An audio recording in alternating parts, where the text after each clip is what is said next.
Assalamualaikum warahmatullahi wabarakatuh. Pada video ini saya akan menjelaskan tentang Situational Theory of the Public. Teori situasi publik adalah teori yang sangat dihormati dan teruji dengan baik, yang telah diintegrasikan ke dalam teori keunggulan. Teori ini pertama kali dikembangkan pada tahun 1968 oleh James E. Grunig.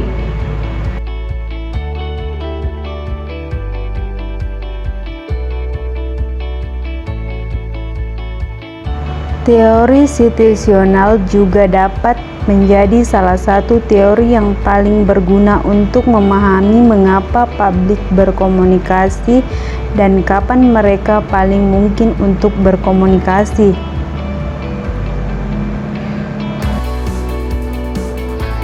Situational Theory of the Public memberikan pedoman bagaimana melakukan identifikasi tentang siapa publik dan bagaimana perilaku komunikasi serta persepsi situasional mereka. Teori situasional berkembang hingga konsepsi klasik publik, maka dengan memformalisasikan teori tersebut dapat menjadi sasaran untuk mengidentifikasikan dan mengukur publik dan opini publik. Pada dasarnya, dalam teori ini, Grunig melihat dua kunci, yaitu publik yang belum terpapar informasi dan publik yang belum berpartisipasi dalam perusahaan, aktif dan pasif, yang mendorong mereka untuk melakukan dua hal, yaitu information seeking dan information proseeking. Situational Theory of the Public memberikan pedoman bagaimana melakukan identifikasi tentang siapa publik dan bagaimana perilaku komunikasi serta persepsi situasional mereka.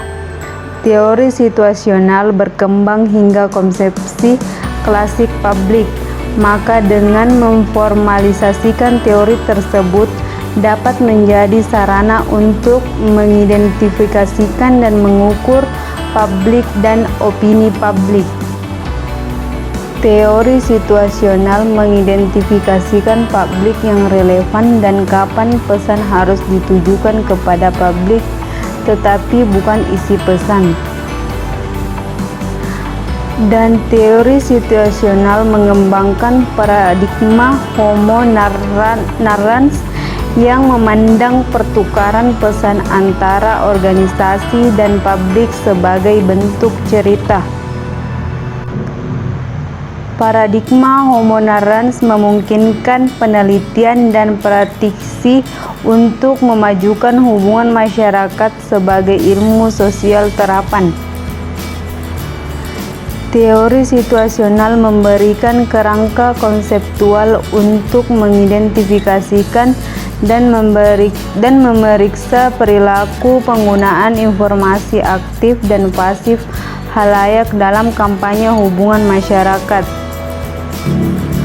Kami menyarankan bahwa kegunaan teori situasional dapat ditingkatkan dengan memeriksa beberapa kemungkinan dimensi penggunaan informasi pasif dengan penggunaan pendekatan pengukuran respon kognitif. Grunig kemudian mengklasifikasikan kembali beberapa publik berdasarkan sifat situasional publik, yaitu sebagai berikut. Yang pertama, all-issue public, yaitu publik yang aktif pada semua masalah yang terjadi. Yang kedua, apathetic public, yaitu publik yang tidak menaruh perhatian pada semua permasalahan. Yang ketiga, isu publik, yaitu publik yang aktif pada satu bagian kecil dari suatu masalah. Yang keempat, hot issue publik, yaitu publik yang aktif hanya pada satu masalah yang mempunyai pengaruh pada hampir sebagian besar populasi dan pendapat pemberitaan terhadap media massa. Adapun kesimpulan dari video ini adalah situational theory of the public berupaya untuk mengidentifikasikan permasalahan publik yang mendorong pembentukan publik untuk mengatur suatu situasi isu-isu pada organisasi. Teori ini mengidentifikasikan sikap dan perilaku komunikasi dari publik terhadap organisasi. Cukup sekian video dari saya, kurang dan lebihnya mohon dimaafkan. Saya akhiri dengan ucapan Assalamualaikum warahmatullahi wabarakatuh.